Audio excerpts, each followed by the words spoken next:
Buenas, estamos ya en nuestra segunda parte del vídeo de derivadas, donde vamos a hablar de las famosísimas reglas de derivación, que todo aquel que me conozca sabe que las odio y las detesto a muerte, porque estas son las típicas reglas que te hacen aprenderte en el colegio para hacer la derivada más rápido, y es verdad que todo el mundo se las aprende de memoria sin saber lo que es realmente una derivada, que eso ya lo tenemos en el vídeo 1. Si no lo sabes, ve el vídeo 1, ¿ok? Por favor, hazlo por mí, aunque sea. Entonces, ¿qué vamos a hacer con la regla de derivación? Seguramente, si yo le digo a todo el mundo cuánto vale la derivada de x al cuadrado, me van a decir que vale 2x. O que cuánto vale la derivada de 6, y me van a decir que vale 0. Obviamente, eso se lo sabe todo el mundo, porque se aplica la regla de derivación. Pero ¿cuán de cierto es esto? Vamos a verlo de una forma más intuitiva. Así que, adelante.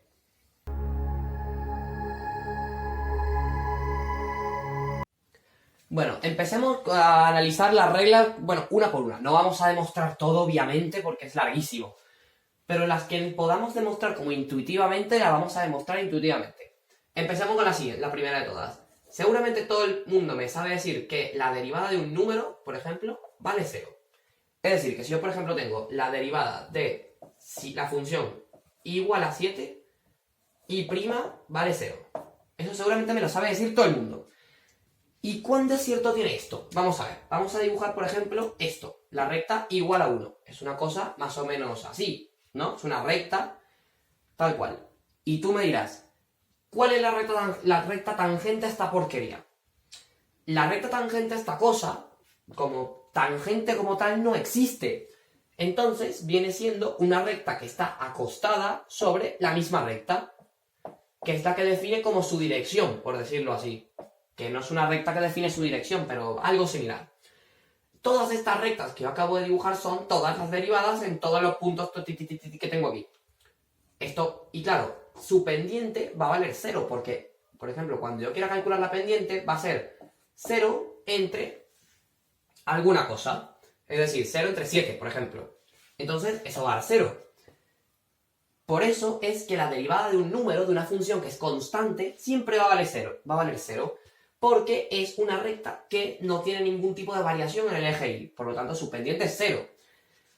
¿Que no me crees si lo quieres ver analíticamente? Vamos a usar la fórmula de la derivada. Límite cuando x tiende a 0 de si yo tomo la función en x más h, que es lo que te estoy a punto de hacer ahora, yo la tome en el punto que la tome, va a valer lo mismo. Por lo tanto, siempre va a valer 1. Menos lo que valga la función en x, que es 1, entre h. No necesito siquiera hacer ningún despeje porque esto me va a dar 0 entre h y eso es 0. Esta es la más fácil de probar. Vamos con la siguiente. Bueno, ahora por ejemplo vamos con esta.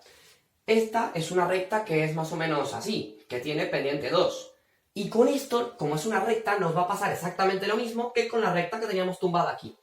Las tangentes van a coincidir con la recta original. Porque es que no le queda de otra, porque si hace así, es secante, no es tangente. Entonces, ¿qué va a pasar? Las tangentes van a tener la misma pendiente que la recta original, o sea, 2, 2, 2, 2. Por lo tanto, ¿me estás queriendo decir que si yo tengo un número que me acompaña a la x, la derivada va a valer su misma pendiente? Sí, efectivamente. Si yo, por ejemplo, tengo 8x, la derivada es 8. Si yo tengo x entre 5, la derivada es un quinto. Que sigues sin creerme porque sí, vamos a hacer el límite cuando h tiende a 0 de x más h. Por ejemplo, vamos a hacerlo aquí. 2 veces la x la cambio por el valor que me interesa y hago esto. ¿Sí? Esto me va a dar 0 entre 0, así que tengo que operarlo. Esto es igual al límite cuando h tiende a 0 de que esto, 2 por x, se me va a ir con este 2 por x que tengo aquí. Y solo me va a quedar 2 por h entre h. Y claro, al yo tachar estas h, se me va a quedar 2. Que es lo mismo que yo tenía aquí antes.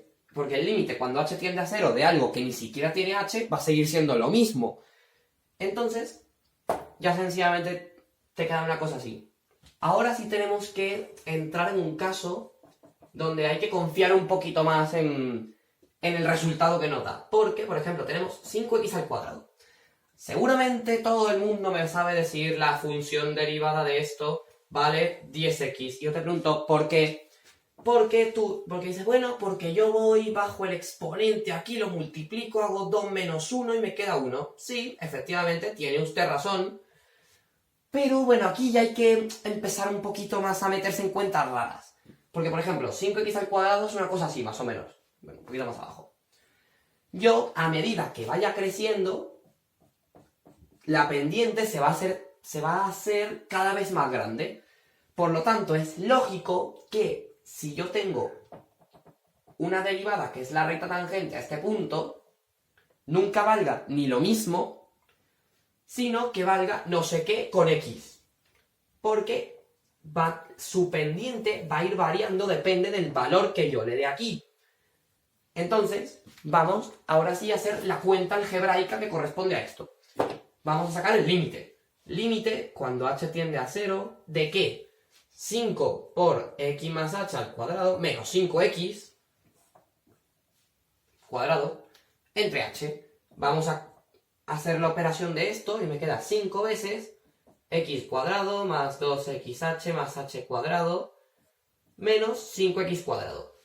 Esto y esto se me va a ir y me va a quedar 5 por 2, 10xh más 5h cuadrado entre h, de donde yo voy a sacar el factor común para tacharme esto, y me va a quedar el límite, cuando h tiende a 0, de 10x más 5h. Los límites existen, suma de límites, como hacemos siempre, este se me queda en 10x, y este se me hace 0, porque es cuando h tiende a 0, 5 por h, 0. Entonces, se me queda el mismo 10x que yo tenía aquí. ¿Qué pasa? A medida que fueron evaluando funciones, los matemáticos se dieron cuenta de que cuando yo tenía una función que era no sé qué x, lo que sea, acompañado de n, por ejemplo, x elevado a n, o sea, a un número, o sea, por ejemplo, lo que acabamos de hacer, 5x a la 8, 3x al cuadrado, x a la 4, el resultado daba un patrón que coincidía con multiplicar la x aquí abajo y dejar el exponente de un grado menor.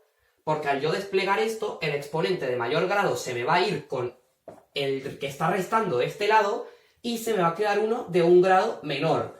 De ahí viene que haga esto. Y luego el número es sencillamente por lo de 2 veces el primero por el segundo. De desplegar un polinomio así. De ahí viene todo esto, de ahí viene toda esta locura de hacer esta cosa. Entonces, todo vamos a intentar ponerlo más o menos en función de este resultado curioso que nos da y que nos sirve para hacer muchísimas derivadas. Imaginemos que ahora yo tengo una cosa de este estilo. Tengo una raíz. Tú me dirás, ¿una raíz? ¿Y cómo yo opero esto? Esto es una cosa más o menos de este estilo. Yo puedo poner esto de la siguiente forma. Puedo hacer x elevado a un medio. Porque aquí tengo un 1 y aquí tengo un 2. Y lo paso a exponente fraccionario. Y hago lo mismo que he hecho hasta ahora. Poner el exponente aquí por x y le resto 1. Porque se me va a quedar de un grado menor. Por lo tanto, me va a quedar lo siguiente. X elevado a menos un medio. Si yo ahora se me ocurre volver a hacer la inversión para convertirlo en raíz, me va a quedar un medio de un medio por 1, porque el exponente negativo hace que la x baje, por raíz de x, porque se quedaría x elevado a un medio. Y esto, multiplicándolo, es esta cosa. Que esto es lo que aparece en muchas reglas de derivación. La derivada de la raíz es 1 entre 2 veces la raíz. Ahora vienen cosas que son un poquito más complicadas de probar y bueno, hay que creérselas un poquito más a rajatabla. Pero créeme, se pueden demostrar, lo que pasa es que a mí no me da tiempo, ni sé hacerlo, la verdad. Así que bueno, derivada, por ejemplo, de una suma. Imagínate que yo tengo una cosa así. 5x cuadrado más 3x al... Bueno, el cuadrado no porque se podría sumar. 3x a la quinta. Como la derivada es un límite, recordemos, la derivada es un límite cuando h tiende a 0 y cuando h tiende a 0, esto son dos límites. Veámoslo como dos límites. Por lo tanto, la derivada de esta función es sumar los límites, por lo tanto, sumar las derivadas. Aquí hacemos esta, 10x, 2 por 5, 10, y le bajo un grado, más esto, 5 por 3, 15x, y le bajo un grado. Y sería tan fácil como esto. Esto nos va a servir para derivar funciones muchísimo más complicadas. ¿Que tengo una resta? Pues es lo mismo, pero le cambio el signo. Si tengo aquí un menos, pues le pongo aquí un menos también, no tiene mucha ciencia. Ya lo que se complica un poquito más es el producto. Imagínate que tenemos, yo qué sé, no, el límite no. Tengo mi función que es x por e elevado a x. Que bueno, ya voy informando que el resto de las derivadas están en las tablas, se pueden demostrar, no lo voy a hacer ahora, a lo mejor lo hago un vídeo aparte cuando tenga tiempo, pero ahora no. Entonces, ¿qué pasa? Cuando yo tengo un producto, se me va a quedar por un lado una función derivada y la otra no, y por el otro lado se me va a quedar sumando la derivada de la segunda, o sea, totalmente lo contrario, básicamente. Aquí tengo que derivar la primera, por lo tanto, 1 por la otra igual, más la derivada de la segunda, que e a la x tiene la particularidad de que como e es un límite muy peculiar, ya hablaremos del número e, sé que su derivada tiene la capacidad de quedarse igual, por la primera igual. Entonces, por lo tanto, podemos decir que la derivada de esto es e a la x más x por e a la x, y sacando factor común, que a veces viene bien, 1 más x. Y ya está, es tan fácil como esto. ¿Que tengo un cociente? Pues pasa algo bastante similar. Recordemos, todos los cocientes los puedo poner como multiplicaciones con exponente negativo. Por ejemplo, ponte que tengo 5x al cuadrado entre, yo qué sé, entre 2 más x. Y tú me dices, sácame la derivada de esto. Se puede porque aquí me queda 5x al cuadrado por toda esta cosa elevado a menos 1 y lo trato como una exponencial, básicamente. Pero ojo, justamente esta me va a servir para entrar en una definición que todavía no hemos visto. Esto. Yo puedo aplicar la exponencial aquí tranquilamente y me va a dar igual. Bueno, la exponencial no. Puedo aplicar la potencia y me va a dar igual. Sí, en este caso sí. Pero ponte que esto es 3x. No me va a dar igual. Podemos hacer la prueba ahora mismo. ¿Qué pasa? ¿Qué tenemos aquí? Tenemos la raíz de 3x. Si yo ahora hago todo el procedimiento o uso la regla que me dice que esto, bueno, no es la regla, es el resultado, que me dice que es una cosa así, esto aplica para la raíz de la variable x. Pero aquí, porque el diosito malvado me hizo esto, me cambió la x por un 3x, que es lo que se llama función compuesta. Básicamente, función compuesta con otra. Este circulito no es una O, es un circulito. Función compuesta con otra, que donde está la variable se ha metido otra función totalmente diferente. Entonces, ¿qué pasa con estas funciones? Se ha descubierto que al yo hacer esto, para yo poder derivarla, tengo que derivarla como si nada. Es decir, por ejemplo, vamos a sacar la derivada de esto. 1 entre 2 veces la raíz de 3x, pero se me va a quedar suelto por ahí un 3 multiplicando. ¿Por qué? Porque es la derivada de la función que se me ha compuesto aquí, porque no tengo x, sino que tengo otra función, por lo tanto también tengo que derivarla. Esto es lo que se llama regla de la cadena. Un ejemplo más y nos vamos, y ya terminamos con las reglas. Seno de 3x, por ejemplo. Ya se puede ver que la derivada del seno es el coseno. Entonces lo pongo tal cual, porque la derivada siempre se me va a derivar de la misma forma, pero se me va a quedar volando un 3 multiplicando. Entonces la derivada del seno de 3x no es el coseno de 3x, es 3 veces el coseno de 3x.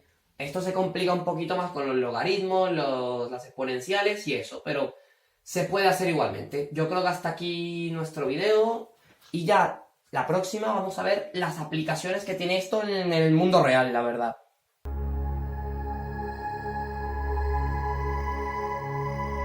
Oh, my brother, need